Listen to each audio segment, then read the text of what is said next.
Every time you open the map application on your phone to get directions to a restaurant across town, your phone calculates the most efficient route in a matter of milliseconds. It feels instantaneous. It feels like magic. But the algorithm doing that exact routing math was actually published in 1968. And it came out of a project at the Stanford Research Institute building a robot named Shakey. Right, and Shakey was a remarkable piece of engineering for its time, but to call it slow would be an understatement.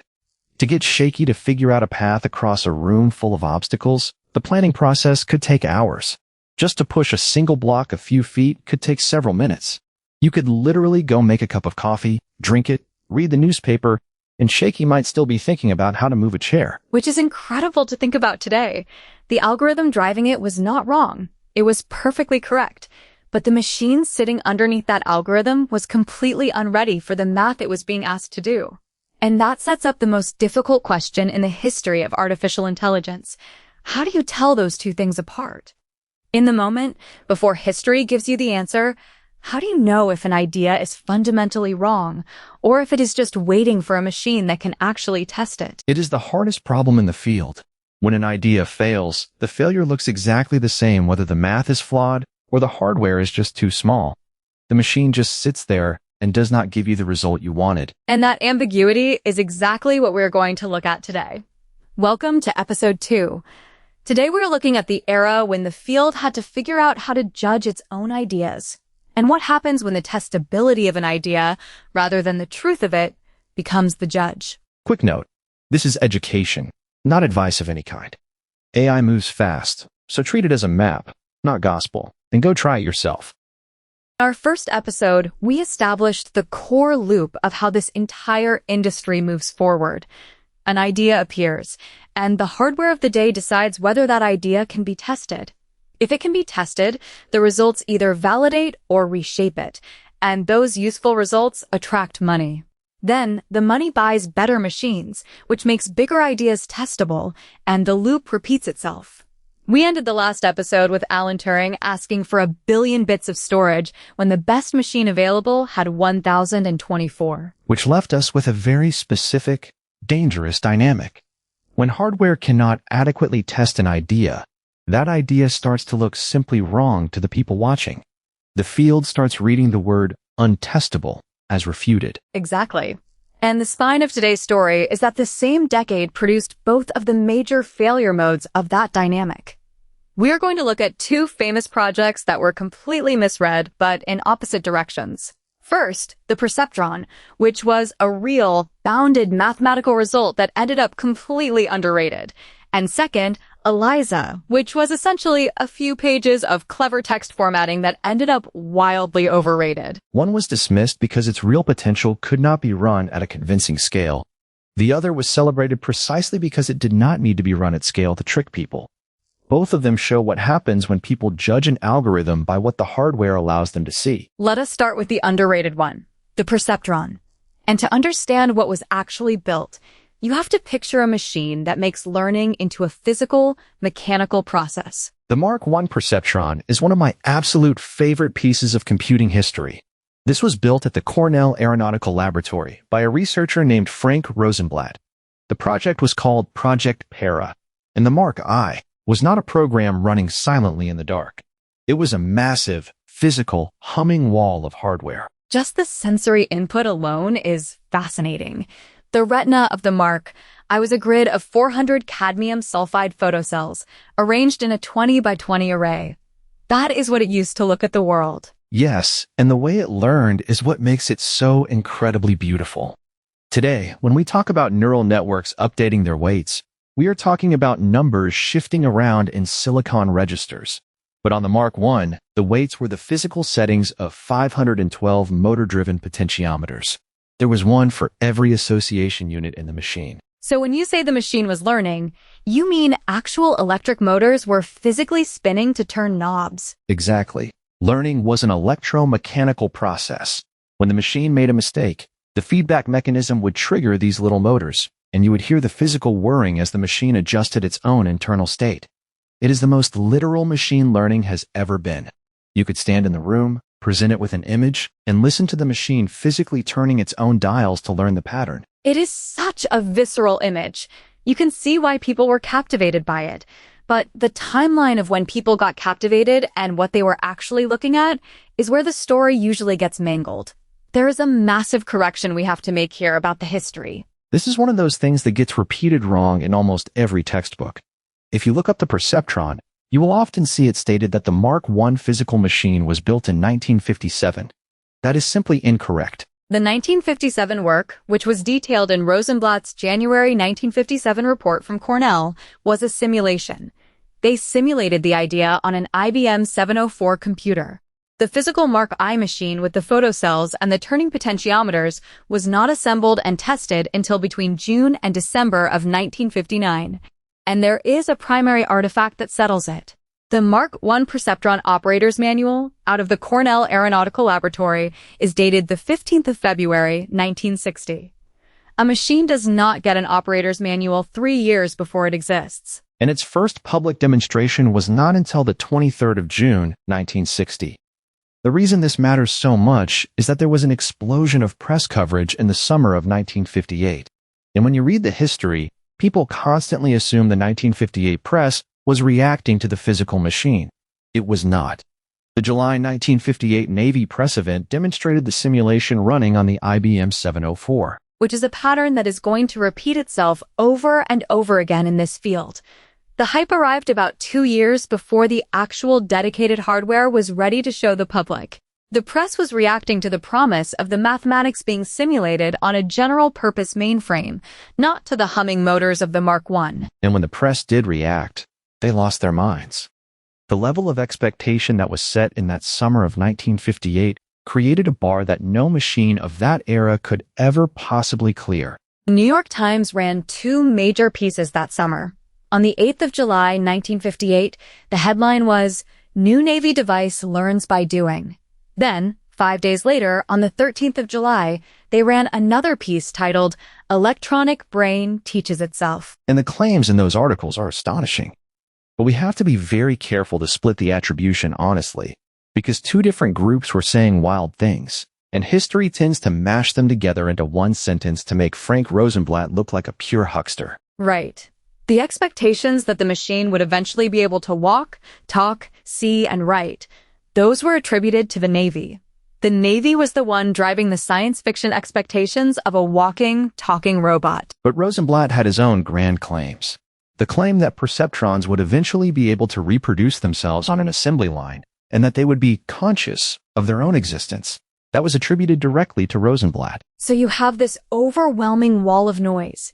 You have the Navy promising it will walk and write, and Rosenblatt promising it will be conscious and self-replicating. But underneath all of that newspaper ink, there was an actual, measurable, scientific result happening in the simulation. What did it actually do? It learned to identify left from right reliably after only a few dozen examples. 97% accuracy on left versus right? The gap between that sentence and a headline about conscious, self-replicating robots is the entire tragedy of the Perceptron. Exactly. If you strip away the Navy press officers and the New York Times headlines, a real, incredibly durable mathematical result remains. The Perceptron was a machine that learned a linear separator from examples. To give you an intuition for what that means, imagine scattering a bunch of red and blue dots on a table. A linear separator is a single, perfectly straight cut across that table that puts all the red dots on one side and all the blue dots on the other. The machine's entire job is to figure out where to put that cut. And it had a convergence guarantee. This is the crucial part. Between Rosenblatt's own book, Principles of Neurodynamics in 1962, and the formal proof published by Albert Novikov also in 1962, the math was solid. Both men deserve credit for this. The convergence theorem guarantees something very specific, and we should state the limits plainly. It guarantees that if the data is linearly separable, the learning rule will reach a correct separator in finitely many updates. So it works perfectly, as long as you can draw that straight line.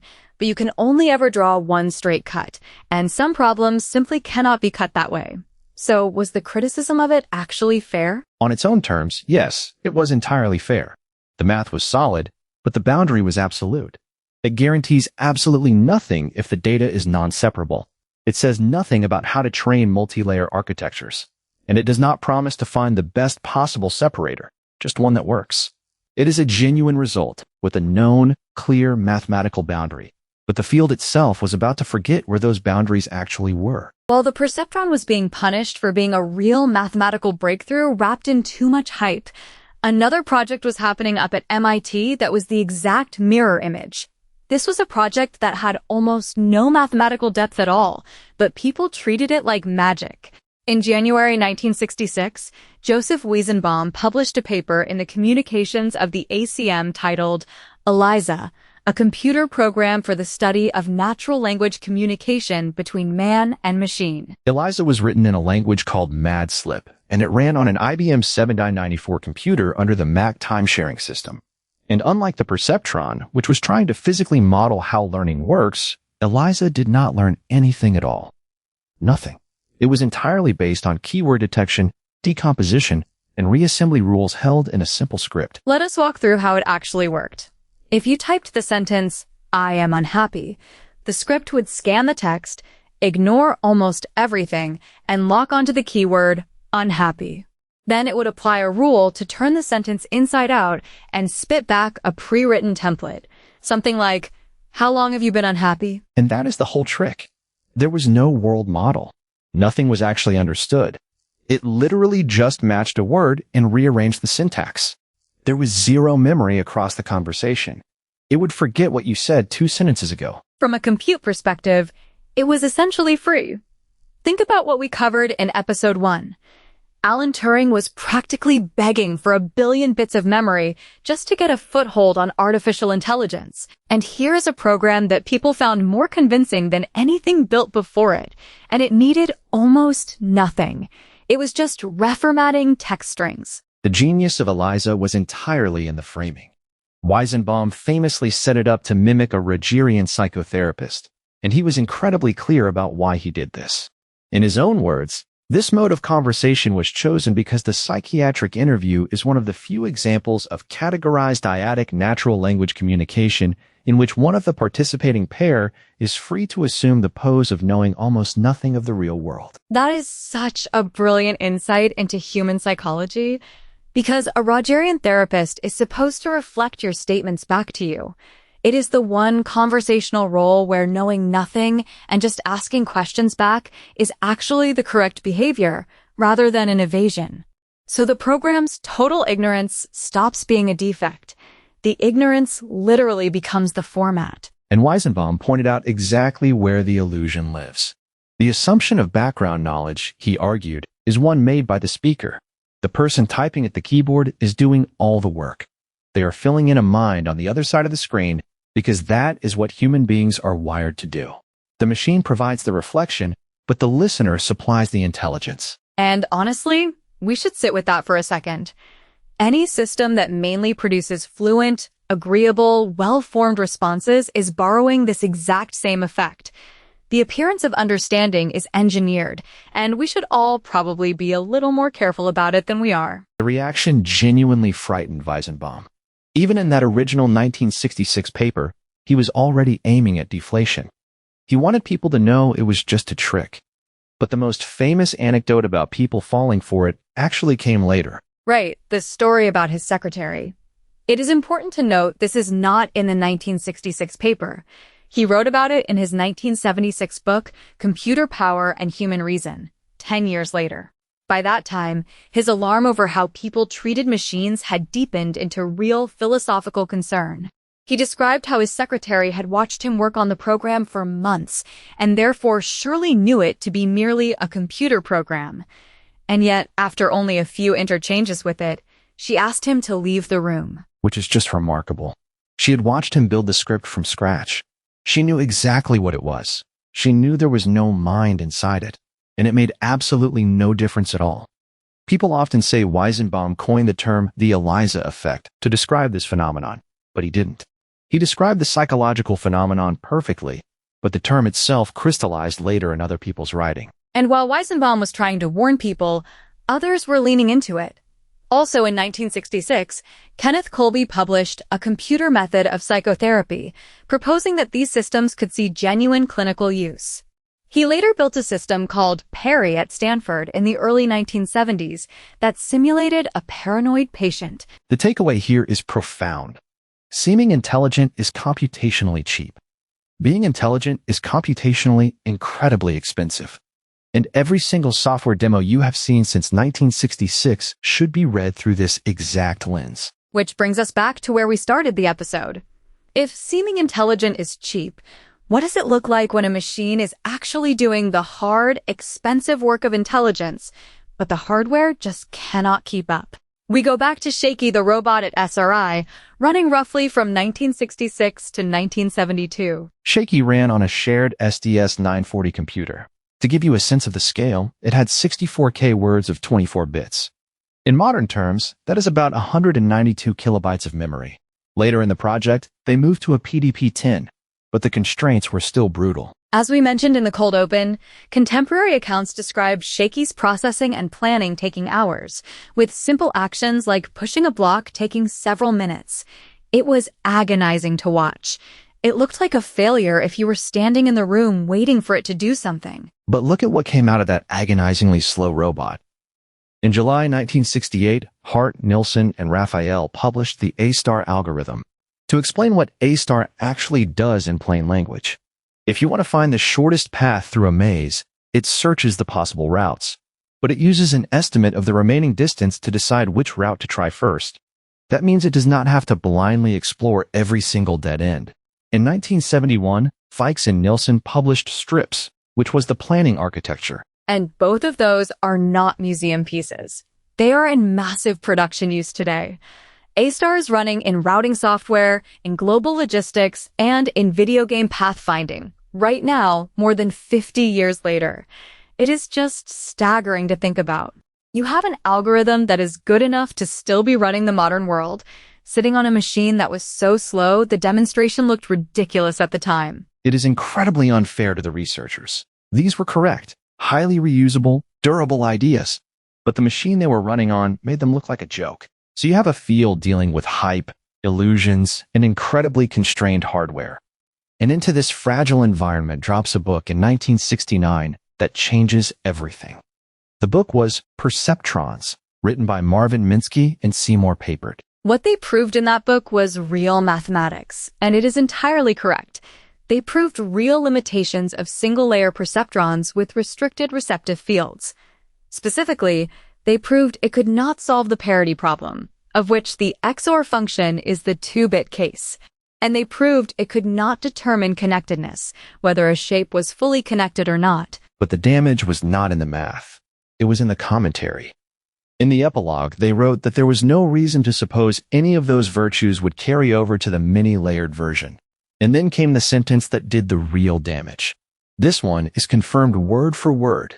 Nevertheless, we consider it to be an important research problem to elucidate or reject our intuitive judgment that the extension is sterile. They explicitly called it an open research problem, but the field read that word, sterile, as a final verdict. And we have to state the corrections plainly here. They did not prove that multi-layer networks fail. They only proved things about single-layer networks. Furthermore, Frank Rosenblatt had already worked on multi-layer and cross-coupled perceptrons in Part 3 of his own 1962 book. Minsky and Papert later disputed the idea that their book single-handedly caused the funding collapse, arguing in the 1988 expanded edition that progress had already come to a virtual halt for lack of adequate basic theories. And Melanie Mitchell's 2019 summary captures the distinction exactly. It was not their mathematics that put the final nail in the perceptron's coffin. It was their speculation about multi-layer neural networks. The saddest part of the story is that Frank Rosenblatt never got to see his work vindicated. He died on the 11th of July, 1971, in a boating accident on the Chesapeake Bay. It was his 43rd birthday. The tragic irony of the field deciding that multi-layer networks were sterile in 1969 is that the mathematical key to making them work was about to be published. In 1969, the field concludes they are sterile. In 1970, just 1 year later, The mathematics needed to train multi-layer networks efficiently was formalized. And we need to sit with that timing because it was not a direct reply. It was not published in an AI journal. It was published by Seppo Linnainmaa in Finland as a master's thesis written in Finnish. It was a paper about reverse-mode automatic differentiation. He was not answering Minsky and Papert. He probably had never heard of their argument, and he made absolutely no mention of neural networks whatsoever.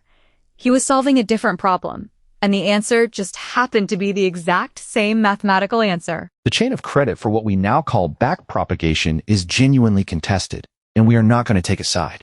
But the chain is fascinating.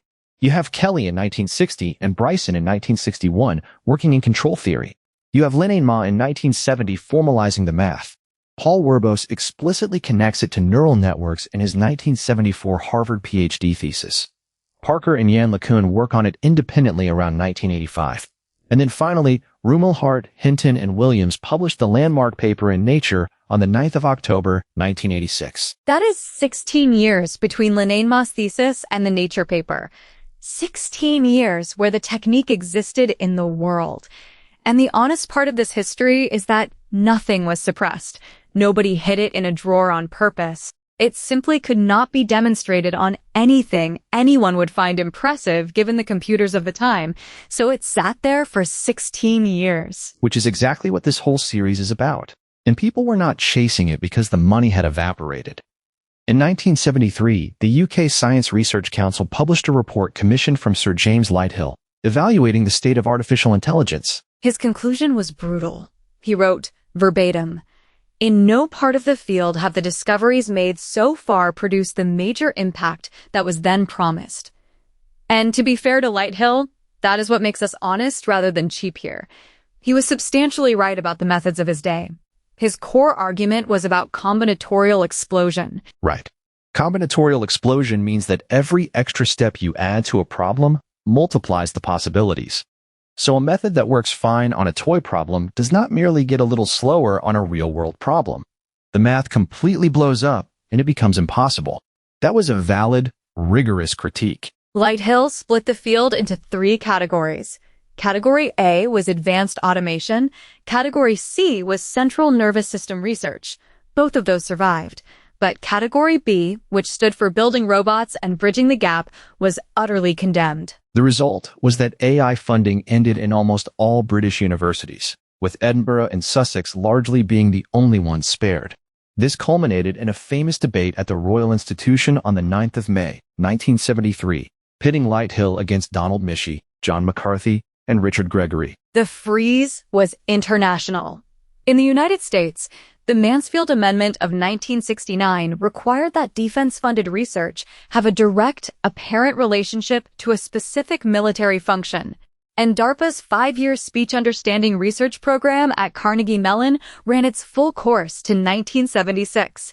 Harpy and Hearsay met their benchmarks, and then the agency simply declined to continue it. That is the sharper version of the story. The program did not fail. It succeeded, and was not renewed anyway. We can safely define this winter range as spanning from 1974 to roughly 1980. And the mechanism of a funding freeze is absolute. A funding decision is made at the level of a whole field. It does not read scientific papers. It stops the strong ideas and the weak ideas together. And the ideas that were genuinely right had no way left to prove they were right, because proving it required exactly the expensive machine that the funding would have bought. Eventually, the strong ideas did prove themselves. In 1998, Jan LeCun, Leon Bato, Yoshua Bengio, and Patrick Hafner published LeNet-5, recognizing handwritten digits on a dataset of 60,000 training images and 10,000 test images. And in November 1997, Sepp Hochreiter and Jürgen Schmidhuber published Long Short-Term Memory, addressing the vanishing gradient problem. Both of those breakthroughs were mathematically correct years before they became famous. They were just waiting on enough data and enough compute to prove it. LeNet-5 was famously slow to train on the workstation hardware available in 1998, but it worked. Which gives us a 3-part test for looking at the history of this field. When you see an idea, you have to ask, is it wrong? Is it early? Or is it merely convincing? Because an idea that is wrong will eventually fail on its own mathematical terms. An idea that is early fails only on the limitations of the machine currently available to it. And an idea that is merely convincing, like ELIZA, succeeds only at the public demonstration and nowhere else. But the uncomfortable truth of the 1960s and 1970s is that, in the moment, an idea that is early and an idea that is wrong look absolutely identical. Only the machine can tell them apart, and the machine almost always arrives late. So what happens when you finally get a machine big enough, but you design it to do exactly one thing? Next time on the series, we are looking at machines built from the ground up for a single idea, and why winning a highly specific game is not the same thing as generalizing to the real world. We will see you then. That's a wrap. If this made AI a little clearer, hit subscribe. It helps more curious people find the show. See you next time.